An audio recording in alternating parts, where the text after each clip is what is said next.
Can you make water explode? Well, maybe not water per se, but with a simple technique, we can turn one of the most abundant materials on Earth into a highly explosive gas. In this project, we're building a generator that uses electricity to convert this into this.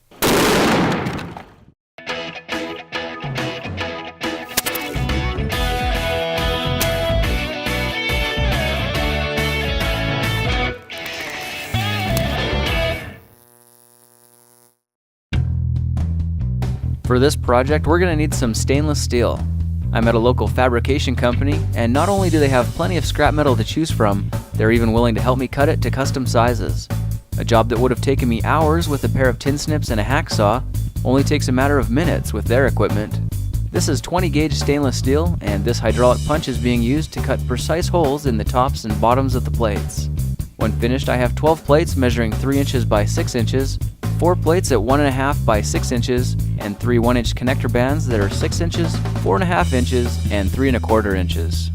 A belt sander is perfect for smoothing down the jagged edges around the hole, and now it's time to head home and get to work. We'll need these 4-inch ABS cleanout fittings, 3/8 inch poly tubing, as well as some scrap 4-inch and 2-inch acrylic tubing I found at a plastics company. When I peel the protective layer from the plates, it reveals a beautiful and attractive surface. But that's not what we want for this project. Instead, we'll need to hunt down some sandpaper. This is 100 grit, and I'll place 2 plates in a diamond shape and sand them from top to bottom. Then rotate 90 degrees and repeat. These scuff marks will increase the surface area on the plates and increase the efficiency of the generator. Okay, I've finished off both sides of the plates, and you can see the crisscross pattern etched into the metal. The 1.5 inch plates are sanded as well, but the 3 connector bands are not. Alright, it's time to cut this acrylic tubing to size, so I'm using a chop saw to trim the edge smooth. Then I'll measure 7 inches and cut nice and slowly so that I don't chip the plastic.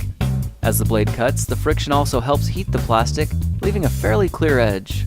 After I've cut 5 inches of the 2-inch tubing, it's time to make some connections.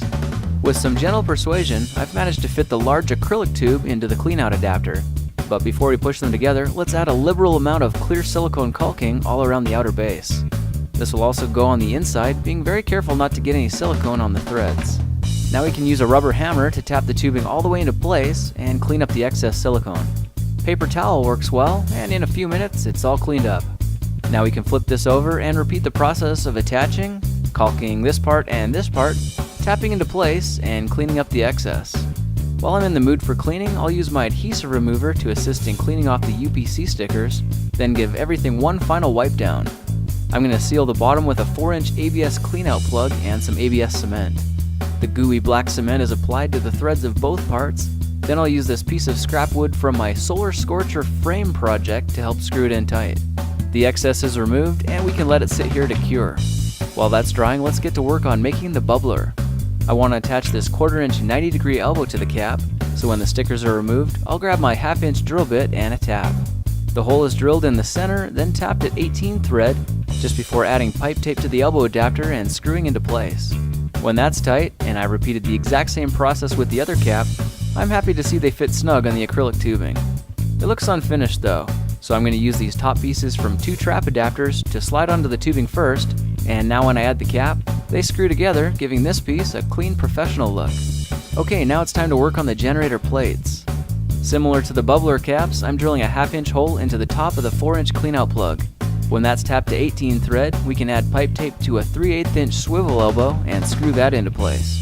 You can see that this swivels 360 degrees, and that's mostly for convenience. Using a 5/16 drill bit, I'll make holes on either side of the cap, and these will be for attaching the generator plates. I cut this hole a little close to the edge, but no problem, my belt sander easily rounded the edges, and now it's a perfect fit. Next, I'll mark the 2 smaller bands at about 2 3/4 inch, and use my bench vise and a rubber hammer to bend them to 90-degree angles. The 6-inch piece is marked at 1 3/4 inches and 4 1/4 inches, then bent into a U shape. A 5/16 coarse thread nylon bolt is cut into 2 pieces 4 inches long. I'll get some nylon washers ready and add 2 stainless steel jam nuts to the end of each bolt.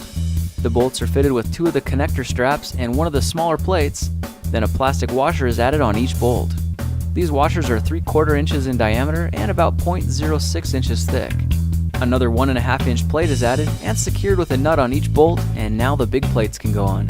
I'm stacking these in the order of plate, washers, plate, nuts, and repeating until I've got a total of 8 plates in place. This is the center of the generator, and the other connector strap is added at the top and secured with another nut.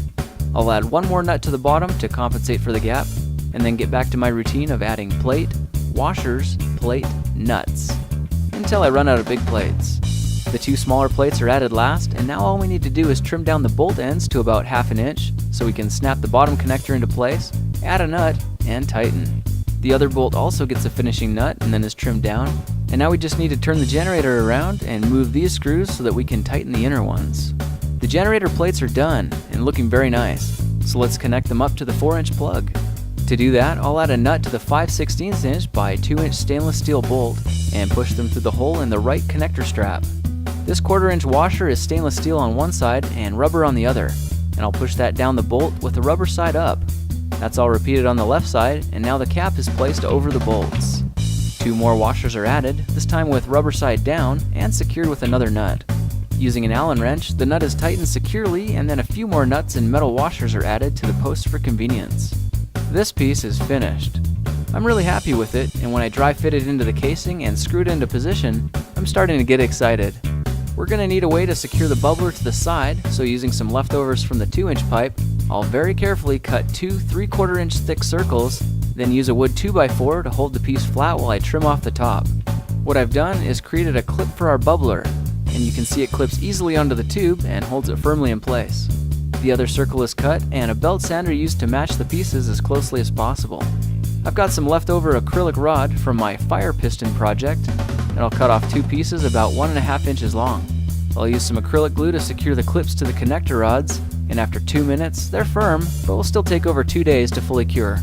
While those are setting, I'll use scissors to cut my poly tube at 20 inches and another piece at 2 inches. The 2-inch piece connects to a one-way check valve and gets inserted into the swivel elbow. This will prevent anything from flowing back into the generator. The 20-inch tube goes on the other end of the valve and then connects to one of the bubbler elbows. It looks like we're ready to attach the clips to the body, so let's use the bubbler body as a form for spacing the clips, and with the generator on its side, find where it balances. That looks good there, so acrylic glue is added to the clips and replaced on the body. When it sets, I'll use a little more glue in the gaps and remove the bubbler to let it cure. In the meantime, we can ready 6 cups of distilled water and some flakes of potassium hydroxide. 4 teaspoons of flakes will act as a catalyst to help the electricity flow. So when they're stirred in, we can open the generator body and attach a coffee filter to filter the fluid into the super cleaned casing.